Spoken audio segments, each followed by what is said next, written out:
After the initial release of Halo Infinite, the game seems to have declined rather steadily due to a lack of content and sometimes just unplayable situations due to bugs and glitches. This has obviously caused people to leave and venture out to find different games that they enjoy. And even I myself have done the same just because of how stale Halo's multiplayer has been recently. Not only that, but the Halo TV series was a massive, massive disappointment around the globe.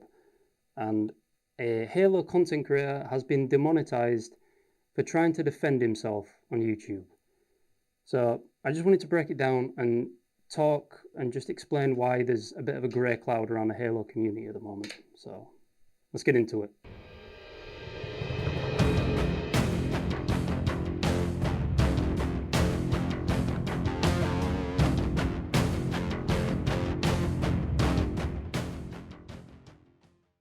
So, as I said recently, the Halo community has been going through a bit of a rough patch recently, and the lack of content in Halo Infinite is only one of multiple depression points on the series. So let's start with the Halo TV series. As a passionate Halo fan like myself, I think to most others like myself that it flopped in a big way, and especially when it came to the overall story. And what I mean by that is that we've all watched over the past weeks one of our beloved characters being ripped apart and completely changed into something that I can't even describe as Master Chief. They completely changed his entire personality, adding silly new augmentation devices like an emotional suppressor to try and make John seem more relatable to other humans when he takes it out, which was not only law breaking but character breaking. And I know it's supposed to be a new and alternate timeline, but when you change a character as iconic as Chief to a completely unrecognisable individual, it just ruins the experience for the older Halo fans. And I'm not trying to say that the actor was bad or anything, because frankly I actually enjoyed his acting, but the only way I could do that is if I pictured him as a different Spartan to Master Chief. It's crazy because the changes in the TV series are so different and outlandish, it's bizarre to think of just exactly who the target audience is. Was it for older Halo fans? I'd argue no, because the storyline isn't interesting from the side of Master Chief and Silver Team, and we already know about what the Halo does. It's just a remix of Halo CE in the version of a teen drama. Was it for a newer fan base to maybe persuade them into trying the games? I'd say no to that too, since it wildly differs to the games. What if I transitioned from the TV series to the MCC? I'd be extremely confused and misled when I don't see the Master Chief taking his helmet off every 2 seconds and crying. It can't have been for new people if they were making a different timeline, therefore misleading any TV series fans if they were to then go over to the games. And it can be for older fans if they were remixing the events before CE and completely changing the characters' traits and personalities. It seems like they've made the mistake that 343 did with Halo 4. Back when they released the multiplayer for Halo 4, they tried to keep up with all the modern shooters by handing out weapon loadouts, which just didn't work for Halo. And they also added sprint, but that, yeah, people kind of like sprint, and I myself kind of do as well, but it's pretty bizarre.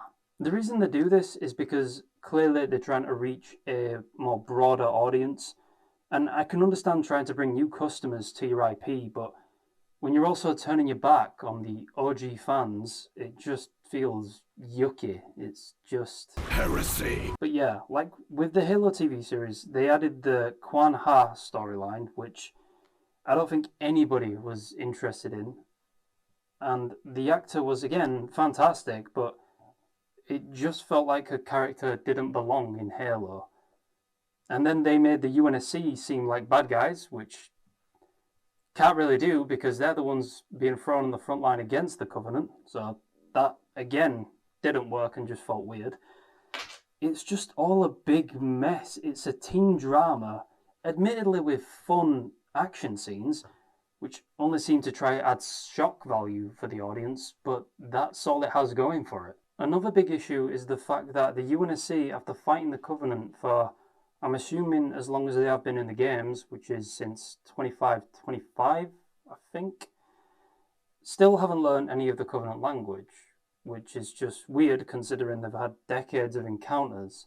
It's a little silly. The worst parts by far, though, has to be the fact that the showrunners never even played a Halo game. So there was just no real sense of Halo. I'm pretty sure that they read like one book, and if I had to guess, it was probably the Cole Protocol, just because of, like, in the Halo TV series, it includes exploring the life of insurrectionists, and it also has Madrigal in it. They literally just picked bits out from the book and then tried to write a series. Like, for example, they took Grey Team, changed their entire characters, and then called them Silver Team. That is so out of Cole Protocol. They definitely read Cole Protocol. It's just, the evidence is just all there. Overall, I don't think they did a great job, and I could go on for hours about why it was so bad, but I don't want to downplay the series to oblivion, because even though the story was complete arse, I did really enjoy the action scenes. I really enjoyed how lore accurate the fighting scenes were, in fact. Like how strong the elites were and how fast the Spartans are, like when they're running alongside the Warthog. It was pretty cool. But my god, literally any Halo fan could have wrote a more interesting storyline. Hint, hint. Anyway, moving on to what's been going in the community recently, and there's been a bit of controversy about a pretty well-known content creator. He based a lot of his work on Halo before splitting off slightly to do other things, but this is certainly worth mentioning. The Axeman had recently had his channel demonetized by calling out another YouTube channel which had broken the terms and conditions that apply to YouTube. I'm not going to go too far into it, but it's been pretty dark, to say the least. I've enjoyed the Axeman's content for quite some time now, and for YouTube to essentially fire his channel is completely unjustified. If you don't know, he had recently made a few videos about another channel and how he had violated the terms and services agreement of YouTube, but also how he made homophobic and racist tweets in the past, which I imagine to anyone watching this is absolutely outrageous, and clearly he shouldn't be allowed access to social media if this is his priority. So when the Axeman created enough noise and got YouTube involved, they essentially deemed the Axeman unworthy of the YouTube partnership program. It's honestly a scary situation. To put it in a more relatable scenario, imagine going to your boss at work and telling them that another employee has been name-calling customers and shaming them for their lifestyles and personalities, as well as lying to them about being fired about their previous occupation. It's just deceptive manipulation on the other YouTube channel's half, and I don't want to even mention the name to give them any more views or attention, but if you want to know more about the situation, go visit the Axeman's Twitter, where he's explained everything else in more depth. And if you're a Halo fan like myself, please go and show him some support. Now, I wanted to dive a little bit deeper into Halo Infinite and just why it's been losing its player base so rapidly. Season 2 was recently released, and this is, I think, where the depression really started to set in. They released the new season with an abysmal amount of content. They added the 2 new maps, one for Big Team Battle and one for Arena, as well as a couple of new game modes, and of course, the season pass itself, which includes 100 tiers of what feels like challenge swaps and XP boosts. If you don't want it and play for free, however, you are now limited to having 3 challenge slots instead of 4, which the game originally launched with. So in Season 2, unless you buy the Battle Pass, it has limited you from leveling up the tiers unless you want to pay for it. And not just limit you on Season 2, but Season 1 as well. So if you bought Season 1, but not Season 2, you would need to buy the Season 2 Battle Pass to gain the extra challenge slot, if you're still grinding through the first season. It just feels like a sly and scummy tactic to burn away more money. I know it seems like I'm shitting all over my favourite video game series, but when the company that runs Halo makes decisions like this that ruin the game, it just can't be ignored. I've loved Halo for a very long time now, since I was like 5 years old, and I've watched the series grow. But it just seems like bad decisions and ideas are being made constantly. So, another small piece of controversy in the Halo community is that not too long ago, most of the Halo content creators like Hidden Xperia, Late Night Gaming, etc., made videos around the game Splitgate. Now, the reason that they did this is because, including me, was invited to the discussion on a Discord server so that we could talk with the Splitgate developers and give them some insight into what's been going on with Halo Infinite and just how they can improve in general for their game. Personally, I think it was actually a good idea, and it helps another fellow FPS hopefully grow and progress into something on par with Halo. And I think a lot of the Halo community seemed a bit ticked off because not only by coincidence were there all videos released at the same time in close proximity, but they were just kind of saying good things about the game, and they of course got paid to do so by Splitgate with a sponsorship. If Halo wasn't in a dry patch, I'm sure they would have just stuck to Halo, but even I've been enjoying Splitgate. It's a potential rival to Halo, but there's nothing wrong with boosting the company and creating a healthy rivalry that they can then grow off each other and learn from each other. So that's what's been going on recently. It's been kind of dry and upsetting, and I just wanted to explain to anyone who's just been kind of out of the loop. But luckily, hope isn't lost yet, because us, the community, even through the tough times like Halo 4's multiplayer and Halo 5's mad campaign, still somehow we managed to keep our passion and keep the series going from our end.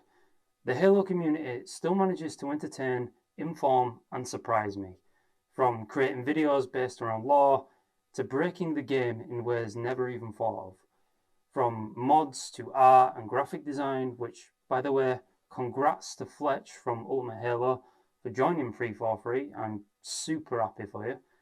And of course, from storytelling to animation.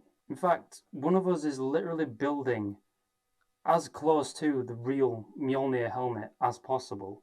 Heads-up display made out of titanium alloy, it's truly insane. Which is only a fraction of what the Halo community does, and it's people like me and maybe you watching this video that keeps it going. We make Halo special, and we have to keep it going even if it gets tough. If you love Halo and have found a way to express it just like I have, then keep going. I think 343 sometimes likes to pop in on us and see how we're doing, and we could be the ones to inspire them and influence them to make Halo how us, the community, want it. And don't forget, this season not only is getting a co-op campaign tester, but we're also getting the Forge Beta this season. So keep your hopes up. And if you're forgetting or simply unaware, more Halo novels are always either releasing or on the way. I didn't make the video to rant and complain about Halo because even though there is a lot of poor decisions being made, there can still be a lot of good decisions in the future.